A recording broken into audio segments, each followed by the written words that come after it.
ուրեմն թող այդ իշխանությունը ականջներին օղ անի։ Ոչ մի ներում իրենց չի լինելու, ոչ պատմության մեջ, ոչ հաջորդ իշխանության կողմից, որ անպայման լինելու է,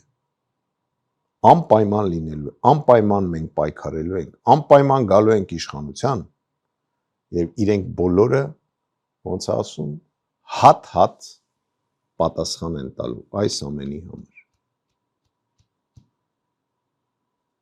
Թող սպասի, քիչ մնաց,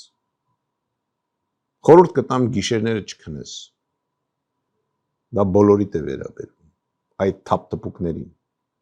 դուք չգիտեք ձեզ ինչ է սպասում, իսկ մենք պայքարելու ենք, մենք գնում ենք հաղթանակի ճանապարհով, թող իրան գնան Եվրամիության ճանապարհով։